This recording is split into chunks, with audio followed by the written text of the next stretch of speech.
You're listening to The Adventuring Party, talking about gaming the Irish way.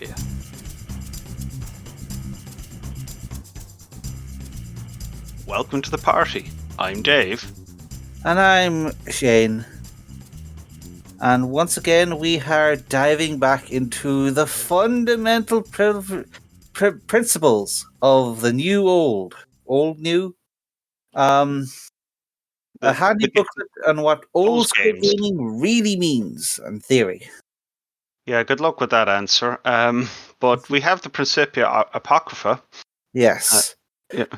A very interesting tome and a very interesting thought piece on the whole what is the OSR question. I mean, the OSR debate will rage eternal. Like, you know, what's real role playing, what's fake role playing. These are eternal questions, but it is always nice to see someone putting together a lovely thought piece on it. You know, with multiple authors and some really nice art.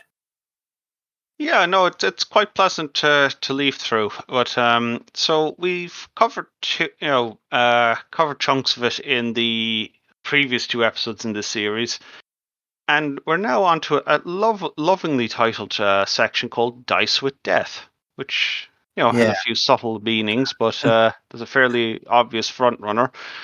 Yeah, it really does make the impression that someone's going to die. It might be our character. But it does immediately bring off with the concept of combat being deadly but avoidable, and that's yes. There's an impression, and one I had for a long time as well, that old school games were just about solely about combat, which is an interesting assumption given that it honestly seems to be the other way around when it comes to D&D, that it has become more focused on combat over the years. Yeah, that's a rule.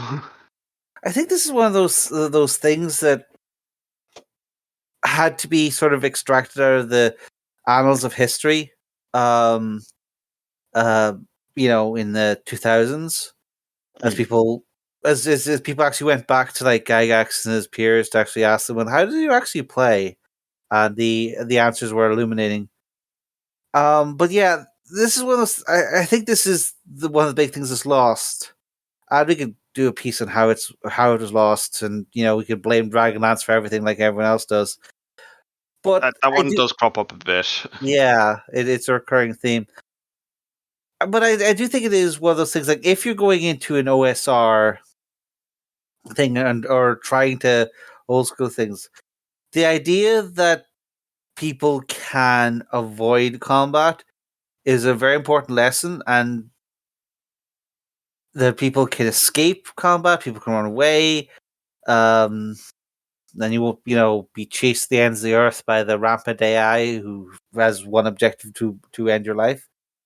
Yeah, like even the idea that encounters in dungeons aren't necessarily roll for initiative. Yeah, because that's gotten lost a bit apparently. No, for some groups anyway. But like having there's a wealth of options out there for the for the characters in the Principia inspired games. Yeah. A part of the problem is that while I do think this is a very important element of the sort of old school unbalanced fight situation play, it is very hard to extract that from earlier versions of the rules. Like you see the first edition Dungeon Master's Guide, it goes into gleeful detail about how initiative works and how there's always this chance that your PCs will just stand there gobsmacked for like 2 whole combat rounds, which I think are a minute long, just because you rolled the dice badly. And that's brutal. Yeah, it's like there's definitely, like, if Gygax was intending to have deadly but avoidable combat, I think he left out what his criteria for, like, actually when you roll initiative, and made it. He didn't make it clear in his book because the rules and mechanics that he has put into the first edition DMG sell the impact of losing initiative or getting surprised so hard that it's very hard for a young aspiring DM to read that and not immediately think that initiative is the most important thing in the world. But important, obviously, but it's not like, yeah. Sorry for cutting across you, but like, there does seem to be some context missing. If I am summarizing what I'm hearing you say, like, yeah, again, we'll probably go over that again many a time in the Tome of Gygax episode. More coming soon. I mean, we're nearly yeah. There's probably a few more of those that go. But for this here, like, yeah, it's just like the GM has to, and this is mostly GM advice in this Principia Apocrypha.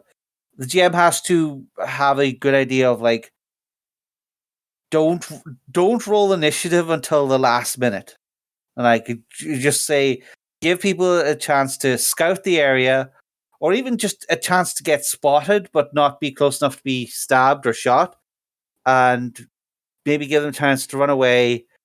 Keep things in narrative time until the absolute last second, I think, is the best way to put this.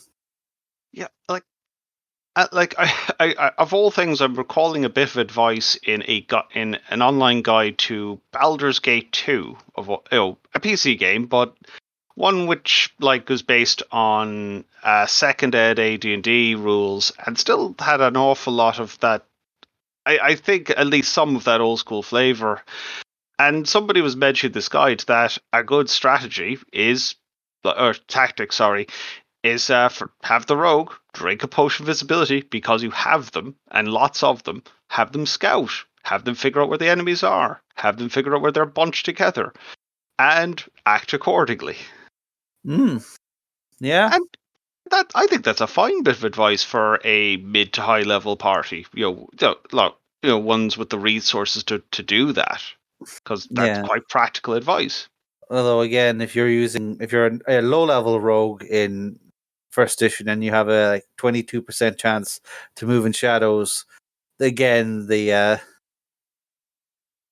logistics of it might be a little. Yeah, It I again, I suppose it sort of, the advice sort of goes with the rest of the things, and just, yeah. I mean, we could go back and forth on, like, which rules of old school games were sensible and which are absolute nonsense made up by Gygax on the fly. But that's not quite the thing here. Well, yes, I do think that deadly for viable combat is an interesting point.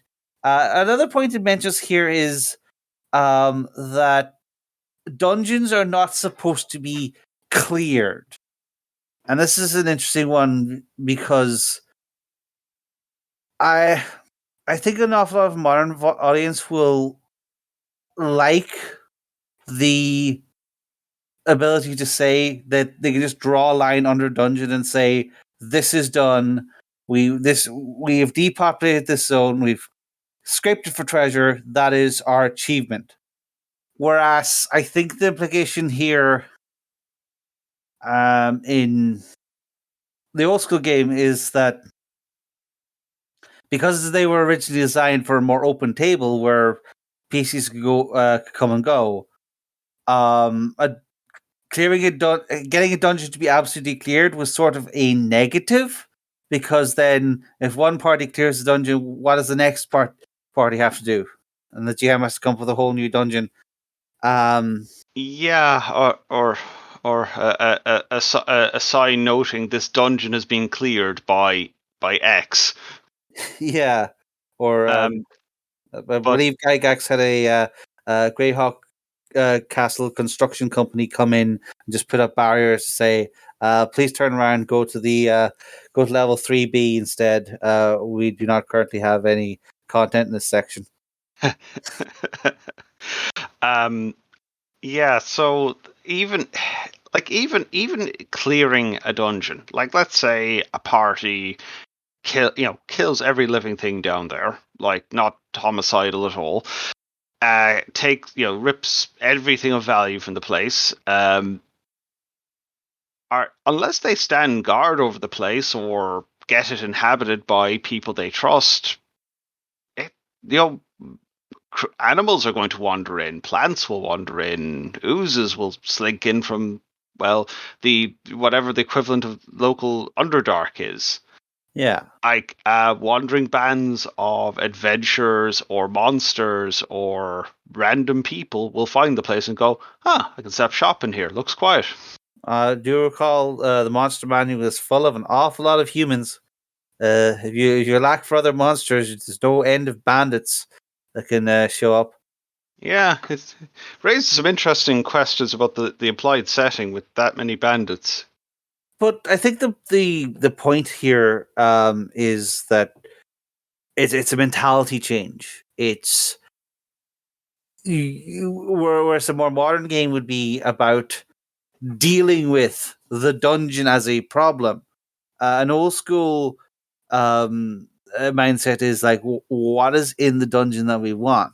The dungeon is not the dungeon is not the goal. The dungeon is the problem between us and the goal.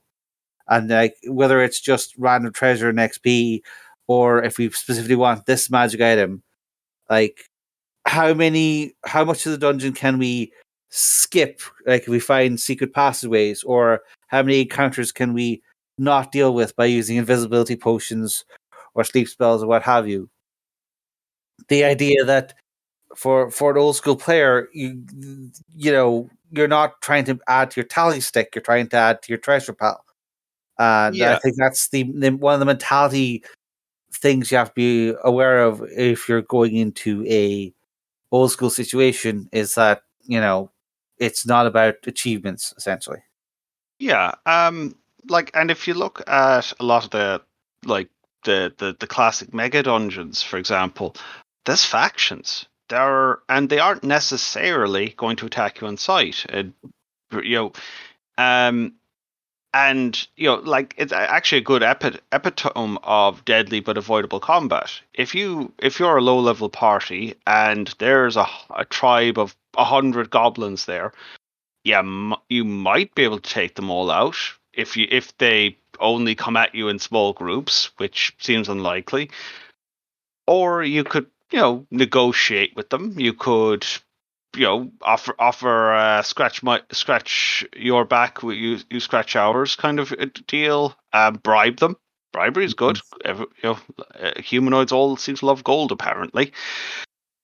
And so a potentially deadly encounter becomes avoidable through bunch of means, or potentially a resource. Yeah, you could convince or trick or again bribe those goblins to help you against the vile anti-paladin Vexler, who is your actual target. You're trying to bring him down for his many crimes. Yeah, and that again, you sort of have to re-examine that an awful lot of these what we consider dungeon cliches might actually like post date a lot of the inspiration for these old school games, like the idea of the orcs attack you on sight because that's more convenient for the story, is generally the old school people would consider that a more modern innovation rather than being something there, where they would say, oh no, you roll on the reaction chart, see if the particular orcs that you found today are in a good mood, or they're just sort of scared of you or whatever, and therefore it's not a guaranteed thing for any given encounter. And I think that segues quite nicely into the next section of Keep Up the Pressure. because you don't want, like, a GM using this style doesn't particularly want to let things get too cozy. Yeah. It Yeah. talks about random encounter rolls when time passes, the dungeon is filling with sand, or because a PC will die in 10 turns from poison. Keeps the players desperate and on a clock. I will say, I like the implication that, like, if you get someone to the mouth of the dungeon, and all of a sudden the fact that they're 37 miles from town isn't a big deal, and they can just get cured from poison then and there. But I think that does depend on the GM. Like, yeah, it does, and I get that. But I do think that this section is sort of, I wouldn't say that it's saying that everything is super high stress all the time. I think it's saying, like, if you're committed to, in this case, a dungeon or similar heist or similar endeavor, once you're in that situation, then you should expect the whole thing to be a constant escalation. Like, there'll be more random encounters, there'll be time critical things, there will be slowly armies of zombies coming out of the walls or whatever. And the reason to do that is because a resource management is still a very important part of these old school games, maybe even more so. But also, like, sort of the idea of sort of like a failure state, like once you hit a certain point, everything will just sort of start falling apart like a Rube Goldberg machine. yeah, no, like, again, depends on the dungeon, depends on the GM, but I mean, to be fair, there's settings where that makes sense. Like, if the arch villain has a self-destruct mechanism built into their dungeon, say, pulling a lever starts a cascade, a cascade of lava starting to pour into the place, or the aforementioned sand. Yeah. So it can be plausible in universe, as opposed to, well, the dungeon's falling apart all of a sudden.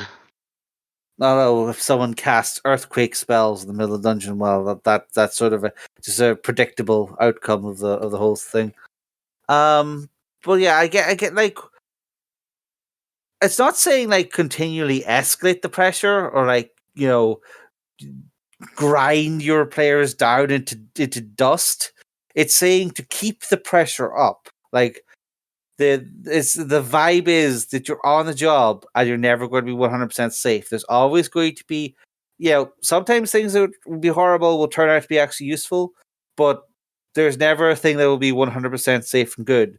Even if you're resting in the dungeon and binding your wounds, there's still always those random encounter tables cropping up, or rituals being cast, or other events going on. So you can only rest your all soul times, and only back in town is any real sense of safety, and maybe not even then. Yeah, no, it describes like, but always consider a chance for trouble, be it 1 in 6, per hour, day, week, or otherwise. Which leads on to the next section: let the dice kill them. It's actually two sections together, which is let the dice kill them, but telegraph lethality. Yeah. So, no, those ellipses are quite important. Yeah, the main thing is, again, we're back to the impartial arbiter. I think this is like, it's not the GM killing them. The GM is setting up the situation, and then depending on the interaction of the players with that situation, the dice get rolled, and the dice say you take 3 times hit points and damage from falling, or the poison stops your heart, or your entire body gets turned into talcum powder. But then you compare that to the next point of telegraphing the lethality, so people know, oh, I hear scorpions in the walls. There might be some poison about to happen, fellas. Or oh, look at all these piles of talcum powder. That couldn't possibly be the talcum basilisk, right? Mm. Yeah, no, I mean, telegraphing lethality, I think, is a great phrase. It gets the point across. Like, you're not, again, you want to keep the tension, that word again, up, but not grinding player characters into, well, talcum, at least, not without giving them a chance. Like, as in, if they're wise enough to put the clues together and go, maybe we shouldn't go into this tunnel right now. Maybe when we're a bit more prepared and have that anti-basilisk spear that we heard tales about. Yeah. Yeah, like the thing about here though is like it's going back to this idea of choices. In order to make choices and choose which risk you're taking, you have to have at least some information. Now, maybe you don't know that ogres have 50 hit points and deal twice hit points in damage every swing, but you definitely hear something very large on the other side of the door. And perhaps you have some spells or some potions or in your back pocket that could be used to find out more information. Yeah, I mean, like it's a more plausible and internally consistent world if a large, heavily muscled creature swinging a large weapon around does more damage and can withstand more damage than, say, a pixie-like creature darting about the place. Yeah. And that's again, it's going back to the weirdness of the writing in a lot of early books. There's not the gotcha creatures, the stuff like mimics or the piercers that are just like live in the roof and just fall on your head if you don't look up. And they're like, there's an awful lot of these.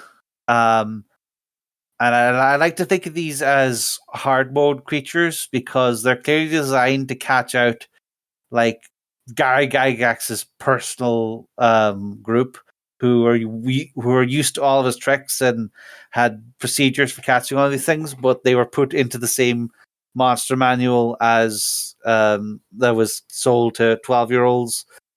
So there was sort of a accidental teaching of the wrong lessons of it's perfectly normal to just kill a first level party if they don't look up and notice the stalagmite monsters. Yeah, that seems a little too gleeful on the part of certain writers or GMs. Yeah, this is that's why the telegraphing is important, and that's why this advice is vital to running a successful OSR game. And and if you are, but like the central point of the letting the dice kill him part is that dead should be dead. Just like you're not the one who actually made them. You didn't make the traps come out of the walls to slice up the players. They went into the room and picked up the suspicious idol and failed the deck saves. And so it is their fault. You did the telegraphing. If the dice say they're dead, they're dead. And it's not fair. Just like it's not fair for you to just say, and then the walls come at you and eat you. It is also not fair to let someone live because they had a scene like a half an hour ago with a random beggar woman. Yeah, like there needs to be consequences for choices. Like otherwise, those choices don't really mean very much. Yeah, exactly. You're setting up your players to make choices, and thus consequence becomes vital. And that's, I think, a much healthier way to think about this sort of old school setup than to just say, "Oh, every trap is save or die." No, it's about people can at the very least guess the consequences of a given action and weigh up the risks. And if they take those risks, that means the consequences are going to happen. And thinking about it that way is important. Next up is a nice section called "Be Their World." Yeah. So I mean, well, you're their eyes and ears and other senses. Well, wait, if you're the gem, and so the first bit of this is reveal the situation. What's the sensory information? Like, don't hide important information for the players. If the PC could reasonably know something, tell the player and move on. The game is about making decisions, and players can't make good decisions without good information. Like, Yeah, this does not mean that they automatically know everything there is to know in the world. It means what could a character in their circumstances, with their background, with their abilities, know or reasonably know about the situation. Like, if something would be obvious to a character, let's say a fighter, a fighter who's a veteran of 6 wars, what have you, they're probably going to know what different types of weapons are, like at a glance. I think that's a pretty safe assumption. yeah, They might, like, say if it's a very obscure type of weapon, maybe they, that like, even that's information. That's something I don't know, or yeah, maybe it's a role. yeah. OSR games are generally against having roles for stuff like knowing or noticing things. Yep, that's fair. Well, in which case, the sort of reveal the situation mindset becomes more important, because then you have to uh, engage the players and also reward them for engaging back. Like, if someone describes themselves checking for secret doors or poking for a trap, then it behooves you to reward them for that diligence. And of course, the eternal cry for have common sense, and say, people don't jump into pits um, just because they heard you. They misheard you. Oh, I thought the hole was 50 feet across, not 50 feet deep. Um, is don't try. You're not, again. It's, you have to get out of the gotcha mentality. You're. It's not about getting them. It's about setting up the situation and then letting them take the actions that make sense to them based on you being their world. Yeah.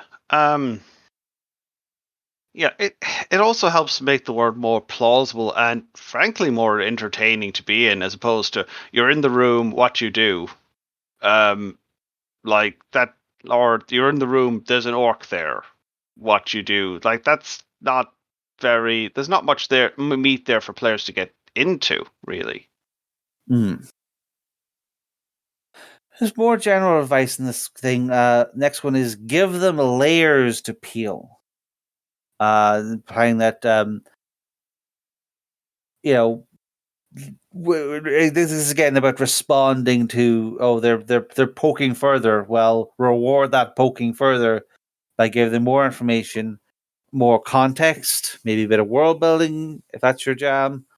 But also there's a bit of a specter of the dreaded prep, the DM prep for this, because that implies that you either need to read the information in your dungeon rooms and parse out what is the obvious stuff and what's the secret stuff they need to poke for, or you need to actually add the secret stuff to poke for in a lot of situations. So it's not a free lunch or anything, but it is good advice, I think, overall. Yeah. Yeah, like, the thing is, again, this makes things more interesting. As in, okay, so there's layers here, like literal or metaphorical. Like, there's reasons to engage with the world. There's reasons to explore. There's reasons to metaphorically or literally dig.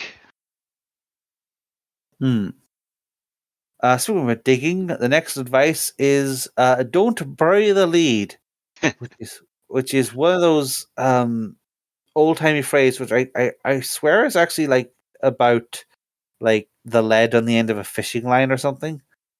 It could well be. But the point here is to make sure that don't vomit forth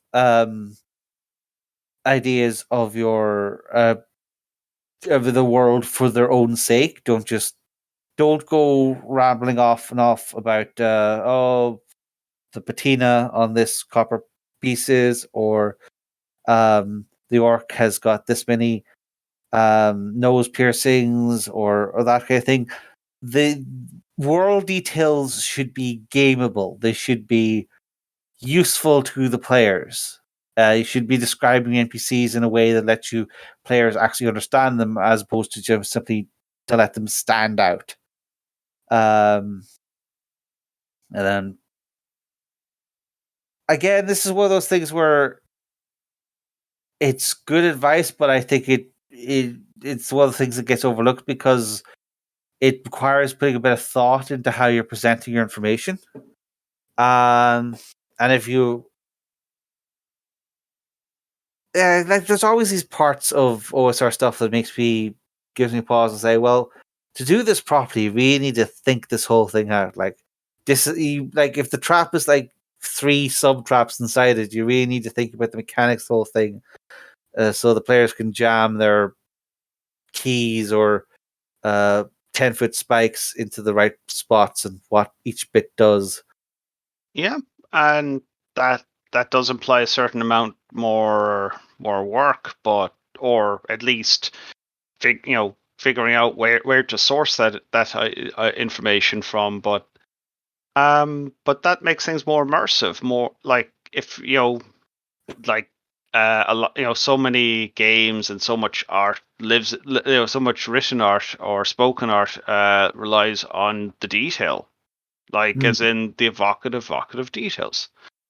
Yeah, but the point is that those details should reveal actions and options, like rather than simply being lore for its own sake. Oh, sure. Like I'm not. I think to be clear about, I'm also pointing out it has those details have the effect of getting players interested, engaging with them with them at all. Like Yeah. Make your world building useful, and people will start taking notice of when the letters are covered in the seal of the 10th King of Darzon, because they've the 10th King of Darzon is important and probably has some treasure in his vault. Wee bit, and that I think that it kind of goes into keeping the world alive. Yes. Improvisation seems to be key to the old school RPGs. Like the not on rails. No pet bugbear here. Well, yeah, the ethos here is that a living quote-unquote world, a living world is more important than a well-realized world. That the any plot or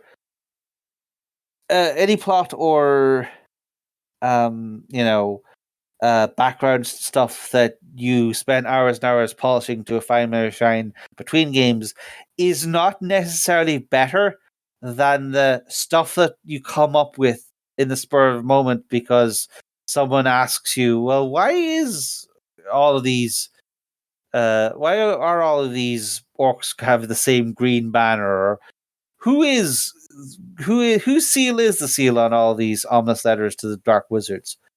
Yep.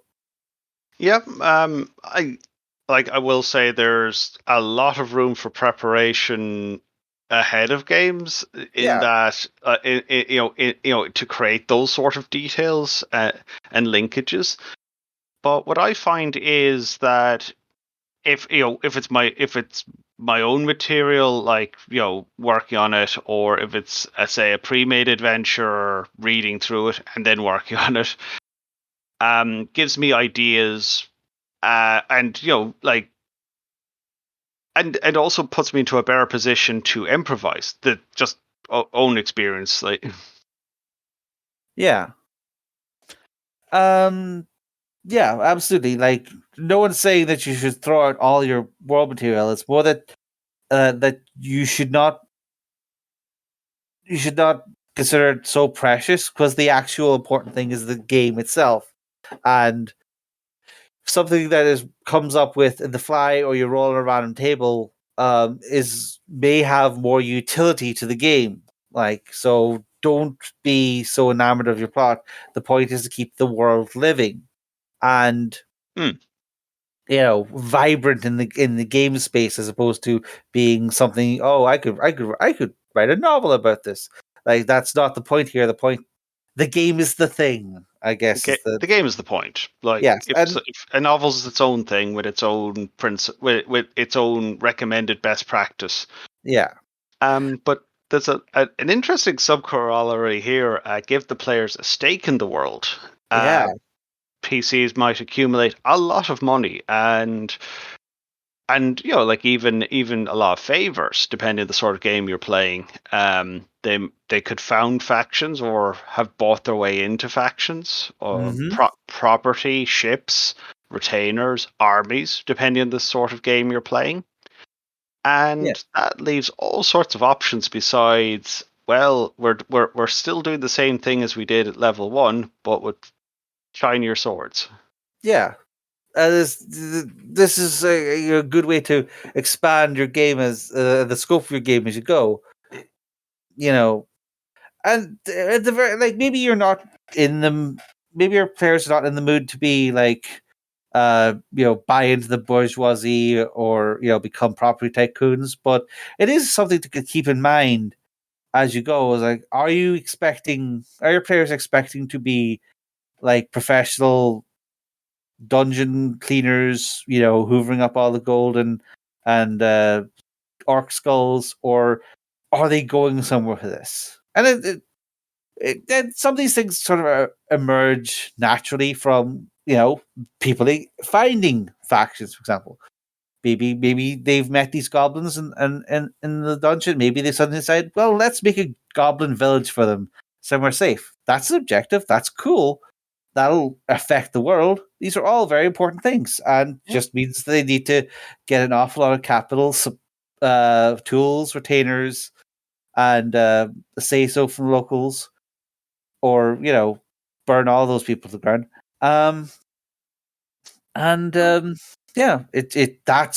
That's a living world that your game can exist in.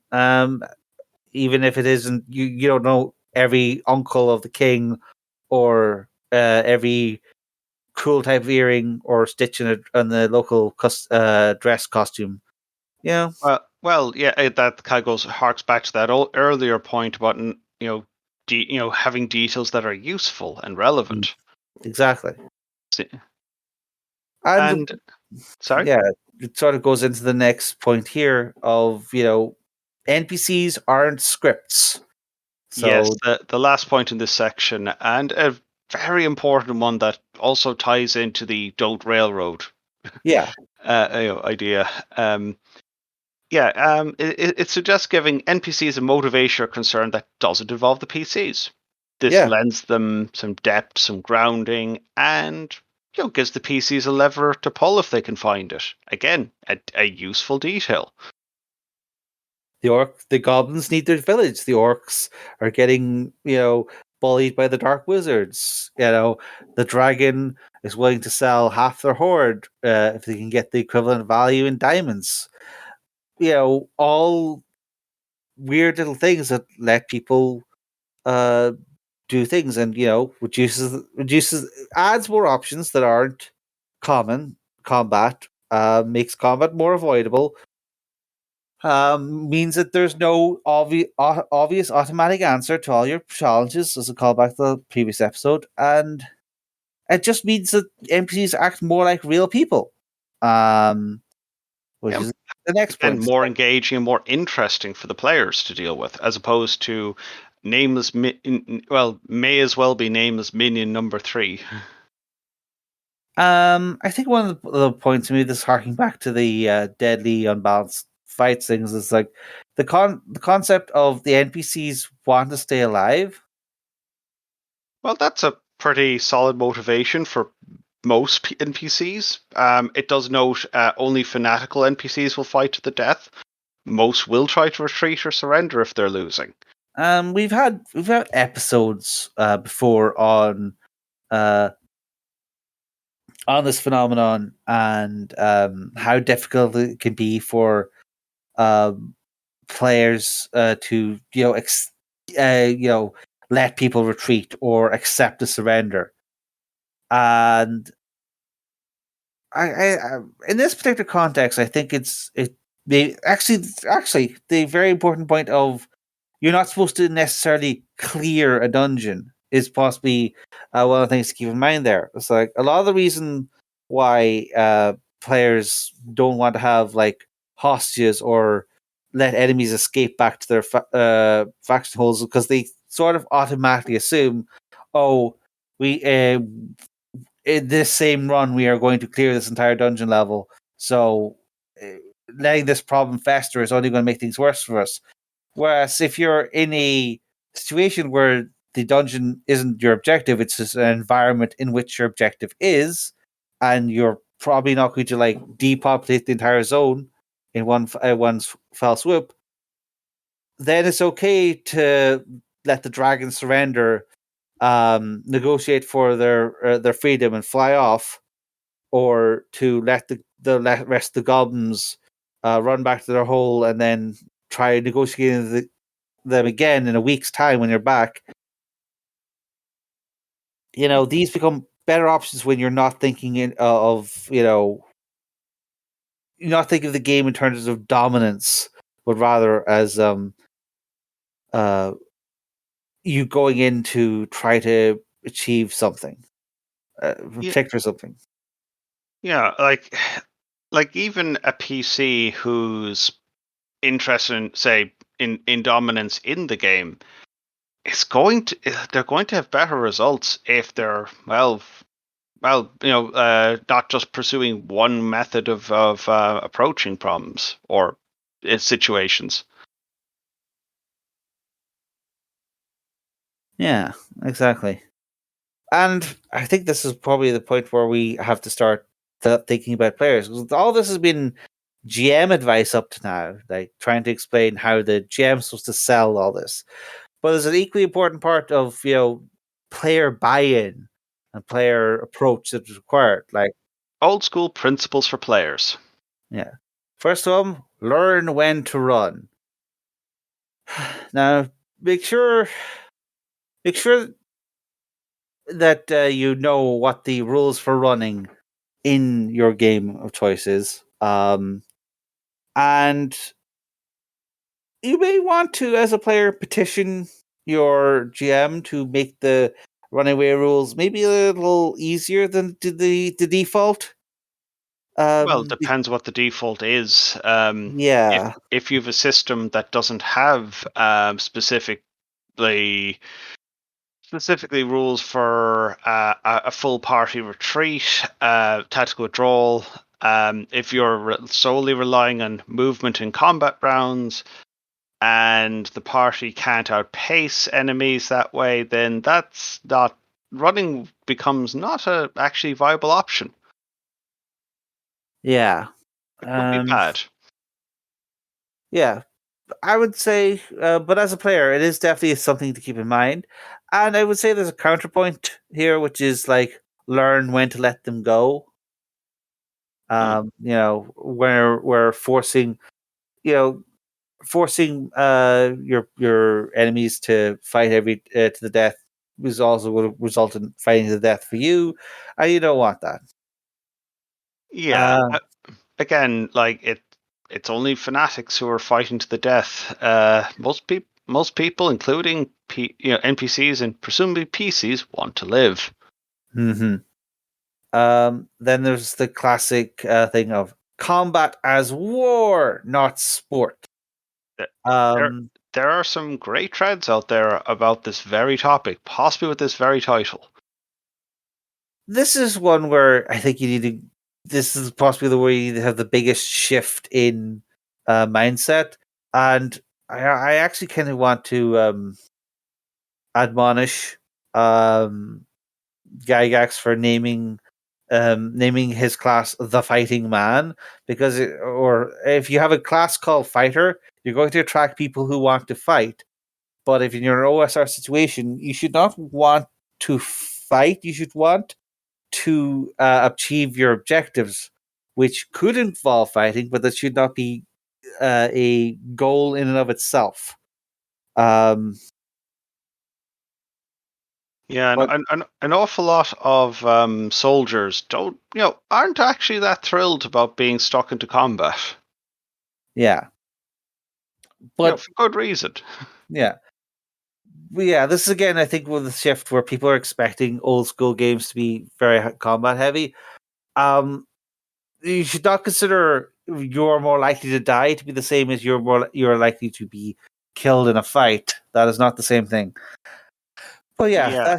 that's I think one of the bigger jumps is like you're not here to roll d20s at a problem for its own sake.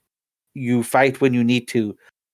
And the game, the text here recommends that you think like Sun Tzu, and if you've actually read Sun Tzu, and Sun Tzu's worth reading. It is absolutely worth reading, but an awful lot of it is make sure you've already won before you start fighting. Yeah, that's good advice. Like a fair fights are for sports. And maybe duels, but even duels aren't necessarily fair. Mm-hmm. Exactly. So balanced encounters, the idea, but it's a different school of thought than what's being promoted here, which is why they're emphasizing combat as war, not sport. One other thing about those last 2 points is that a lot of people might be worried that this feels unheroic. That you're running away from any big fight, and then any little fight you come across, you're absolutely dominating because you're using flasks of oil or flanking maneuvers and a horde of hungry dogs to just tear the goblins apart. That's a fair criticism. That you don't go into an OSR game assuming you're going to be a hero at level 1. You're not getting like I've seen 5th Ed described as fantasy superheroes. I've probably used the phrase myself glibly. But like you certainly do start much more. Characters start much stronger at first level than say their OSR equivalents. Yeah, and I think honestly, for me, I think it's more the growth curve than the necessarily. Yeah, fair, but that's another conversation. Yes, I don't say that you can't be heroic in an OSR game, but you shouldn't go in expecting to be a hero. Like that is very much a role you have to grow into. And that's fun. It's fun to come out of nowhere basically, and have a character that becomes someone, like with their background being their deeds. The accomplishments of you as a player against the odds of that world. Exactly. Honestly, that is one of the draws of OSR, as far as I'm concerned. That the characters aren't handed victory on a balanced plate. Yeah. Then there is actually really nice rewording of the classic argument of don't be limited by your character sheet. I like that being put it as opposed to the very glib as like the answer is not in your character sheet, which I've parodied many times. Yes, we have 2 episodes. Go back and listen to folks. So we won't need to stay too long here. As I said, we've done 2 episodes on this. But yeah, it is. I think first thing is like don't be afraid. Think outside the box. Here's the interesting one. Live your backstory. This being that like you shouldn't be worrying too much about where did my person come from, where are they going, how many crying orphans do they leave behind when they get killed by scorpions. But Yeah, what I try to do with backstory, even for non-OSR games, is to keep it short, keep it interesting, but not like as in it's not really their adventuring career that I'm describing. It's more what's driven them to their adventuring career, like which Yeah. I think, and like basic, and if at all possible, put in a few hooks for a GM to use or not as they see fit, and. Hmm. And yeah, no, I think this is I do really like the idea of, well, that making that your backstory as you go. Yeah. I actually, sort of we were circling a point here, which is actually the very next line, which is power is earned and heroism is proven. And this is like if you get to level 4, where Chainmail considers you an actual hero character, Yeah. then this is the effort to prove yourself. I do think that sort of betrays one of the unspoken elements of OSR games, which is that they are very much more focused about long haul play, unless you're doing a like. I mean, there are some, like, I know Into the Odd is very good for more one shotty things where you have like a nice sample dungeon to just mess around with. So there's some of these games that do work well at just like, oh, we're doing 1 or 2 sessions, it'll be fine. But if you're planning to go from the zero to hero, and actually get into the proving your heroism space, then you are saying that this is one of the OSR games where you're in for long haul. It's going to take you many sessions to level up. It's going to take an awful lot of effort to get anything done, and that you are expected to be in the sort of campaign play. Yeah, and it's not a sugar hit. Like you're if you want something out of it, yeah. I mean, it's best. If you want something out of it, it's best served by campaign play, like lengthy campaign play. And some people like that. Some people don't. Check how each game works, I guess. Well, this is more player advice, but like at very least, I think it's something you should ask your GM if which focus that they're planning to go. Next up is scrutinize the world and interrogate the fiction. And this is a very interesting counterpoint to the advice to GM of being the world and give them layers.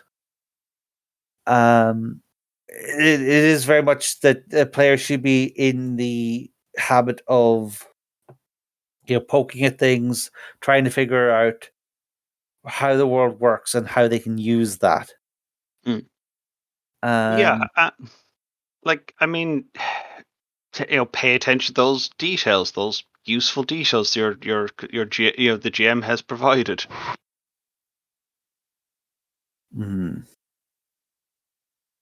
Yeah, and like there's an awful lot of examples here, like moving vases, checking for air currents, stuff which this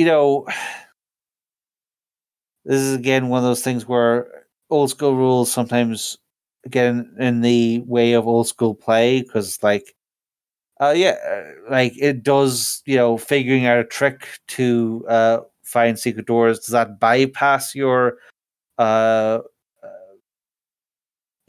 in 3 chance on a d6 chance of searching for 10 minutes to find a secret door, or is it in addition to it or against it or part of it? But I do think that certainly in the OSR mindset, people, this should be rewarded, and that's something GM should think about when whichever rule set or set of house rules they're using. They should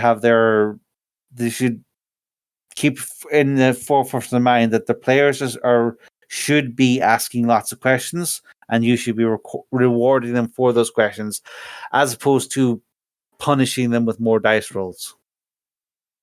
Yeah. Like makes sense. And speaking of punishing, the only dead end is death. You can have you can have characters get into all sorts of dangerous or ridiculous situations, but so long as there's life, there's hope, and clever or lucky players might yet pull out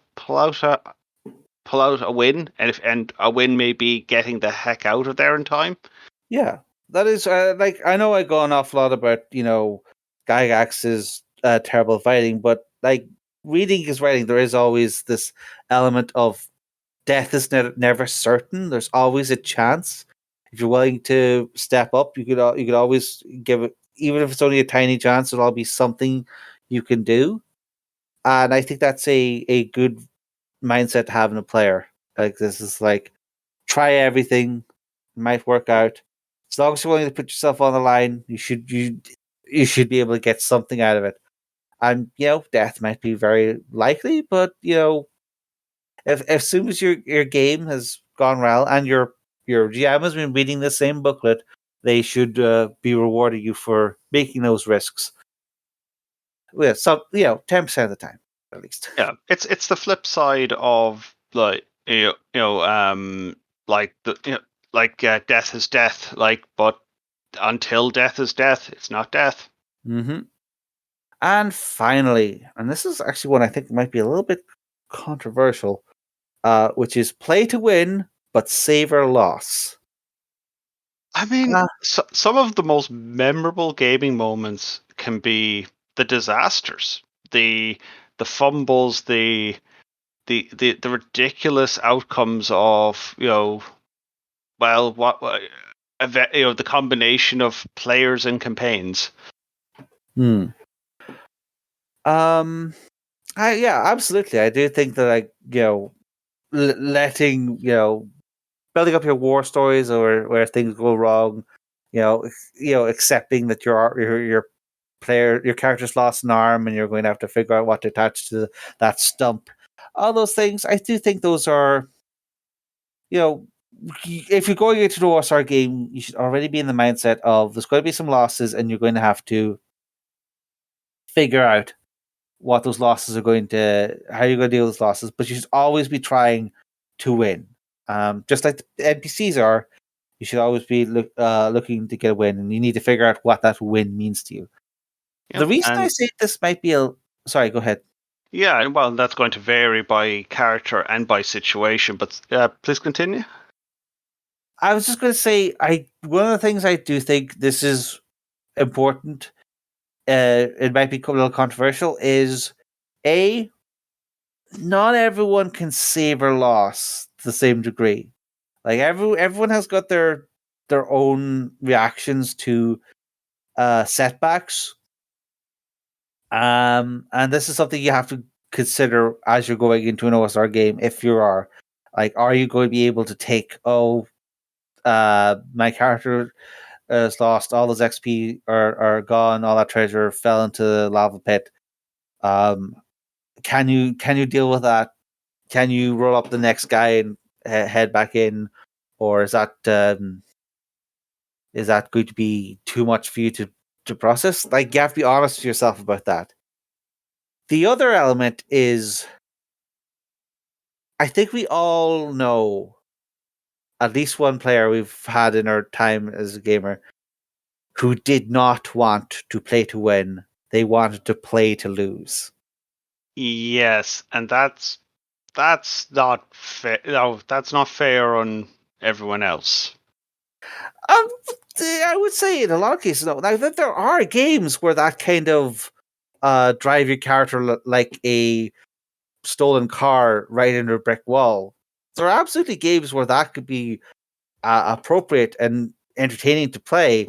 They tend to be story-based games which are focused around one-shots, but there are places for that type of play where watching your character. I mean, there is an OSR inspired game called Trophy, which is very much about the entire party is going to end up dead by the end of this. Let's see what happens.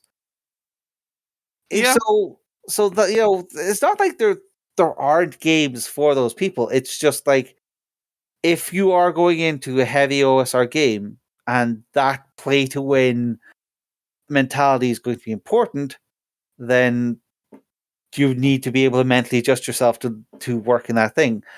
You know, I mean, you should be doing this in every group you join in. You should always be thinking, well, it would sabotaging the group for yucks be appropriate to the situation we're in, or would it just cause resentment? You know, you should always be thinking that, regardless of what group it is. But it is important to be in a game where success is going to be hard earned, and mistakes are going to be always going to have an element of risk.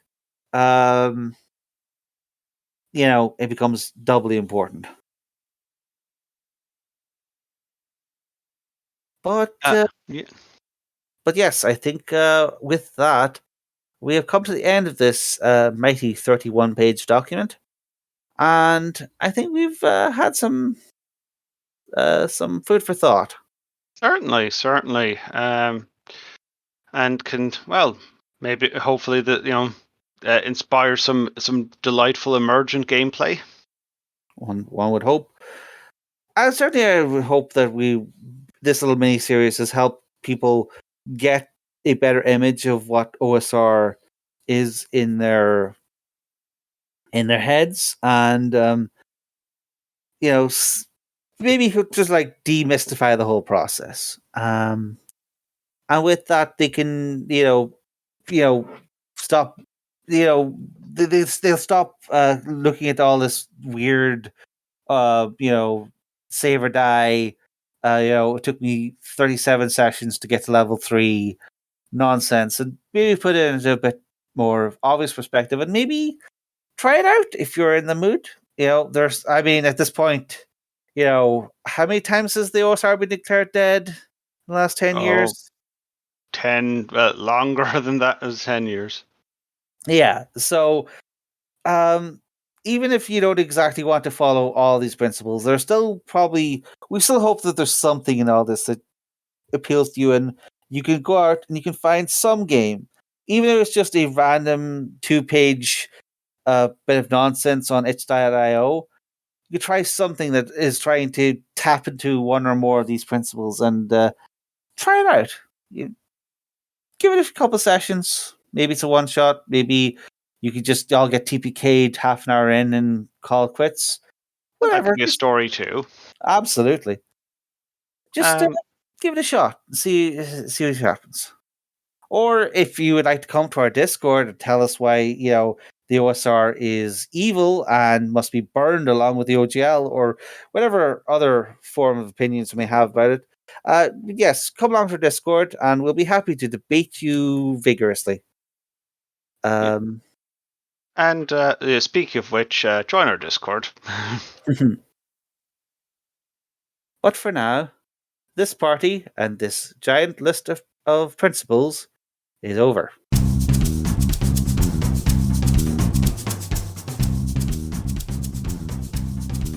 Thank you for listening to The Adventuring Party.